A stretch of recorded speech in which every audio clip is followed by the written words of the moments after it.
brighter. I love how hardworking she is. There are seasons in Kim's life where we see her on TV from Mondays to Sundays. It's hard to pull off a schedule like that, so I'm proud that she has maintained her attitude from day 1 to year 20. Lahat ng narating ko dahil sa pinaghirapan ko.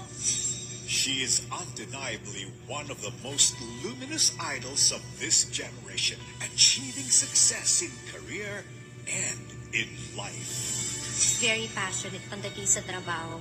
Ang nakakatuwa pa nun, sinishare na yung message niya sa pamilya niya, sa mga taong mahal niya, sa advocacy niya sa buhay niya. So, isang bagay yun na I am proud na matawag na kaibigan ng isang Kimmy. Congratulations sa iyong Loyalty Award. I love you, Momsy. Hindi lahat ng tao nagsusurvive dito sa industry natin, but you didn't just survive,